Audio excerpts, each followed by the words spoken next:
Welcome to On the Move podcast. I'm Lynette and I'll be your host today on the On the Move podcast. We're called On the Move podcast because the people who I decided to interview are really busy people. They have really jam-packed schedules. Even my grandfather, which, little spoiler alert, he's retired and he's in the interview, but he's booked and busy with those doctor appointments and stuff. So it was really hard. So they're literally on the move. Something that was really special for me was that the three people who I decided to interview, they are all immigrant workers. Obviously now they have obtained either work permit or citizenship, which I'm so happy for them. After doing this interview with all three of my guests, I kind of just really became more thankful for the environment that I do get to work in, because I'm very fortunate enough that I do work with Paul and my mom, and I get to see, the psychological safety. And also through this creative project, I was able to cover topics that they had never heard about. So for example, we talked about agency, post-work imaginary, and also psychological safety. And all three of my interviewees did not know what any of these terms meant. As you'll see later on in the podcast, you'll see that my mom has never thought about post-work imaginary. And to me, it made me a little sad to see that, because I want my mom to not have to worry about work, or I would love for my mom to just relax and just enjoy the time with her children, because you only get one life. Our time here is limited, and for me, my mom is my whole heart. So when she told me that she didn't know what post-work imaginary was like, whoa. Also, for Paul, he's a very hard worker. He is on the clock all the time. That man is dedicated to his work. But I don't know, he said that he doesn't spend a lot of time with his family, but he's always telling us about the stories, the ways that he does try his hardest to make time for his family. And I wish he would have spoke on that more, but he was a little shy. So I'll speak on it for him. He does go on vacations with his family. He cooks for his family. He tries to provide the best life for them. And my grandfather has always been a hard worker.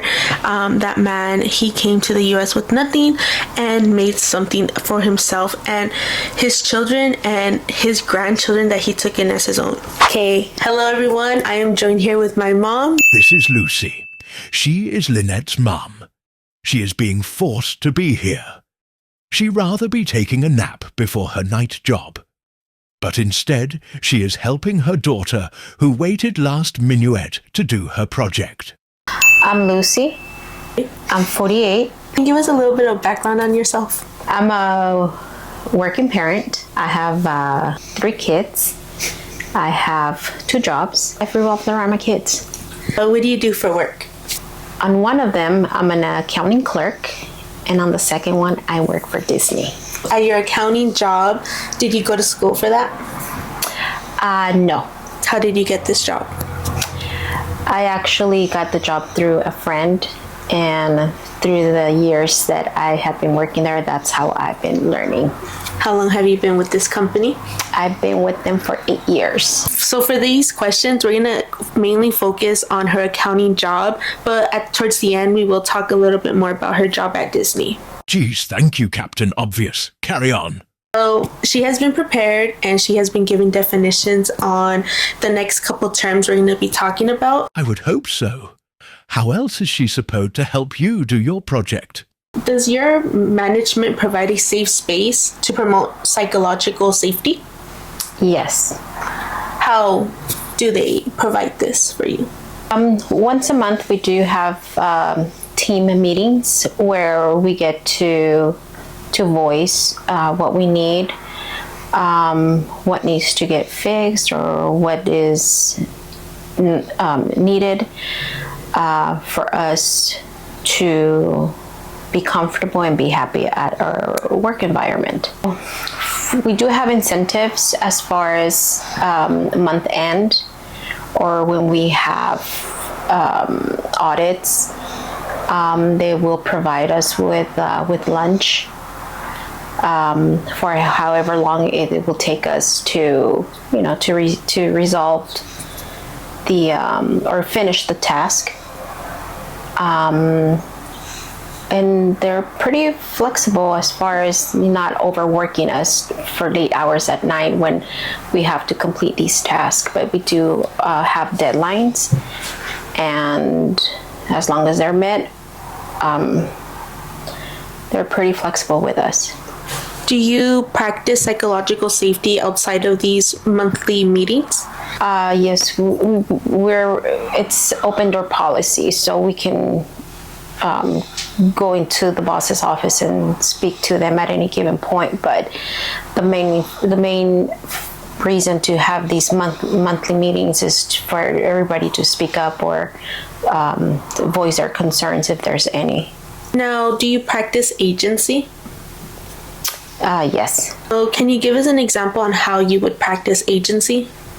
Yes, I'm independent within the organization, and I have I do have control over the actions and decisions that I need to make. I do get a hard deadline, and it's up to me how I'm gonna work through those tasks to get it done by that deadline. So there's no pressure, no micromanagement. It's entirely up to me how I'm gonna get to that end of the line, and as long as it gets done. Have they ever tried to push their agenda on you, or you've always been independent in your work? I've always been independent. Was this something that was voiced to you when you got on board, or something that you kind of just learned through working there? I think it's just how we learn to work around each other and how we all get along. And I mean, I do help out other coworkers with their task if they need help with, but it just feels like kind of like a family where we know how to work around each other or with each other.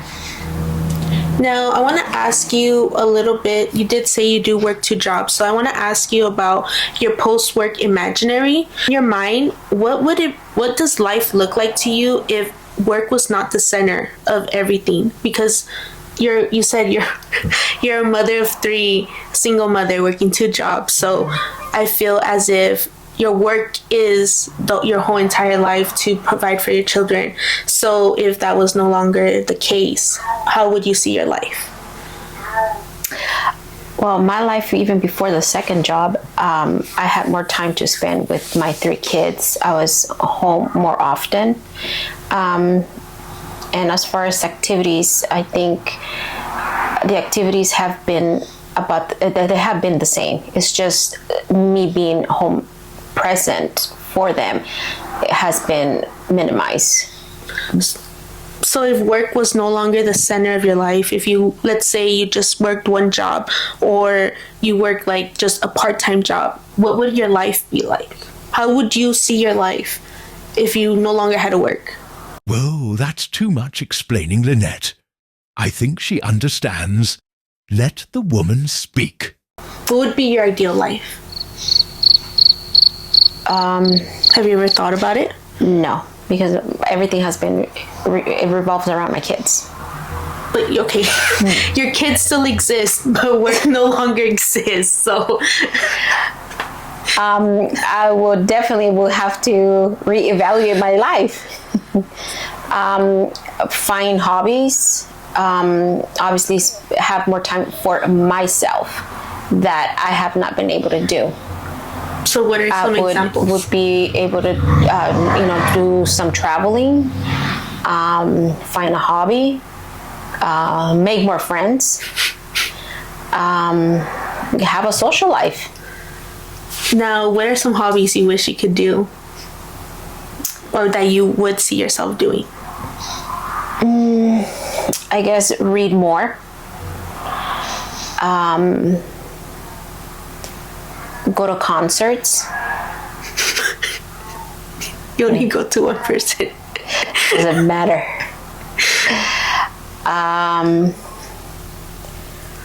And that's pretty much it. Now, well, you did say that work does get in the way of your personal life. So are both of your jobs flexible? Yes, they are. Can you tell us about how each one is flexible? So my day job, which is the accounting. They're flexible due to the fact that if I need to leave early from work, I'm allowed. They don't give me a hard time because they know that I have kids, or even if it's for me personally. There's no penalties as far as like, oh, you left, early this day, now you can't. It's just obviously not taking advantage of that, but when needed, either I can come in later, I can make up time during the weekend, and also I do get to work from home one day out of the week. So so the second job, which is a night job, they're flexible because I can kind of make up my own schedule for my needs. So by a certain time, I can only be available to work because I leave my first job, and I need to make time for my kids to pick them up from school. So I get to decide if I wanna. I fix my own schedule for the night job. So this is how flexible my accounting job is as well. If I don't have a babysitter for my youngest child. This kid is the youngest child. He is 12 years old. Carry on, please. This child is making my tummy ache. I could bring him to the office. I can bring him to work. And he gets lunch. So annoying. Yeah, or my boss will buy him lunch when we get lunch. Because we all have kids, so they understand that sometimes it's hard for us to find that babysitter, and they are okay with when I bring them to the office. Now, this is a off-topic question, but how do you feel working with your daughter at both your jobs? Well, we stay out of each other's way, so that it's a plus. Because mom mode doesn't happen. We are around, but we are around each other, but we just stay out of each other's way because she knows how I am and I know how she is. She knows what I require of her and the accounting. And not just like her, she has deadlines and she knows what she's got to do. Well, thank you so much for letting me have some of your time before you have to go to work. Yes. And thank you so much. Have a good day. Any last things? No, I love you. Oh, okay, bye. Hello everyone, I'm joined here with my grandpa. Mi nombre es Alejandro Archundia. Tengo 69 años. 4 hijos, y me dedicaba cuando empecé en México, en la Ciudad de México, soy contador público. Me vine de vacaciones aquí a los Estados Unidos y empecé a trabajar, a ayudarle a un cuñado cortando ropa. Después de un tiempo que aprendí todo, puse mi propio negocio, pero debido a los cambios tuve que dejarlo y me conseguí otro trabajo en una panadería, del cual nunca estuve a gusto, puesto que había gente muy mala, me trataban mal, tenía que cuidarme de las espaldas. Y por eso ansiaba salir, y ahora que estoy ya retirado, estoy descansando, estoy viajando y me siento libre. ¿Cuánto tiempo estabas en la panadería? Estuve 15 años en la panadería. Wow.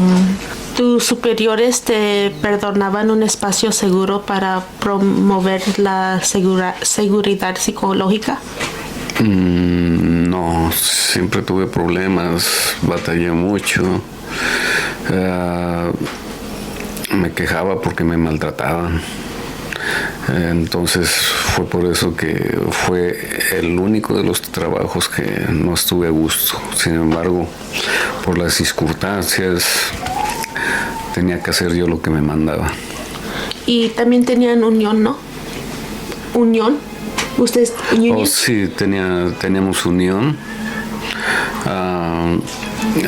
pero debido a mis molestias musculares me faltó un año para recibir mi pensión completa. ¿Cómo practicaban el control directo? Pues era de persona a persona y pues te cuidaban, casi te hostigaban. Entonces no trabajaba uno a gusto. Y cuando trabajaban, a veces te daban a ti más trabajo que a los otros por... Sí, inclusive tengo una anécdota. Un día festivo, trabajé totalmente solo en la panadería, limpiando el horno, limpiando donde salía el pan y limpiando las las mixteadoras de masa, que todo eso era para un trabajo de 2 días y lo hice en 8 horas. ¿Te quejaste o no pudiste? No, ya no pude quejarme, sino que inclusive una vez me maltrataron verbalmente. Me quejé a la unión, me quejé arriba a los superiores y pues nada, no pasó nada, nada más le llamaron la atención a esta persona, pero ya no se volvió a meter conmigo. ¿Cuánto tiempo ya estás retirado? Tengo 1 año y medio ya de retirado. Y ya para mí ese trabajo quedó olvidado, porque como le comentaba a mi nieta, fueron muchas presiones, malos tratos, injusticias. ¿Y antes cómo veías tu vida? ¿Cómo te lo imaginabas tu vida? Al contrario que ya lo estás viviendo. Pues siempre me imaginé viajar, estar en el campo y viajar a todos los lugares hasta donde yo pueda económicamente. ¿Tu trabajo es flexible o no? Cuando es flexible. Pues como te digo, mija, me maltrataron mucho. Sí era flexible, pero el horario que tenía era un horario muy incómodo para mí, porque trabajaba prácticamente toda la noche, 12 horas diarias, 6 días a la semana. Prácticamente no tenía tiempo de nada. ¿Y ahora tienes tiempo para actividades personales y...? Sí, soy muy contento porque comparto con ustedes. Les doy el tiempo que ustedes me piden. Estoy contento con mis nietos, contentísimo porque voy a sus juegos. Tengo tiempo para andar con ellos, para ir a comer, cenar, desayunar, y eso es lo que llena mi vida ahorita. Taspa, thank you very mucho para compartir tu tiempo. ¿Hay una cosa que quieres decir o compartir? No, simplemente pues gracias, hija, que me hiciste esta entrevista y pude decir algo de lo que no pude decir antes, del trabajo y eso.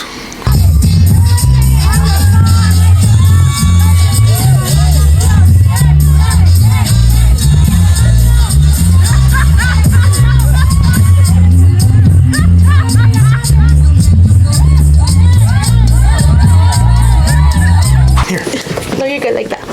Okay, hello everyone. I am here with Paul. Talk to the microphone. Oh shit, sorry. Hello everyone. I am here with Paul, how old are you? 50. This is future Lynette, and this man is not 50 years old. He's actually 49, and it's funny because we constantly ask him how old he is, and he never knows how old he is because he says that he has too much on his mind, which fair enough, but correction, he's 49. Can you tell us what you do for work and your responsibilities?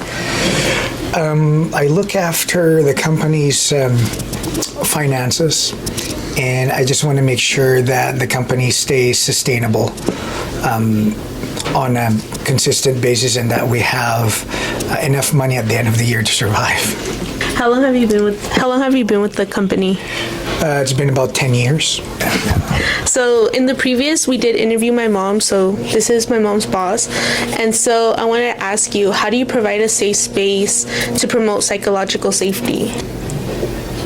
Want to provide a place where they're comfortable in speaking of what they feel and just being open and just being themselves. I just want to make sure that they're comfortable.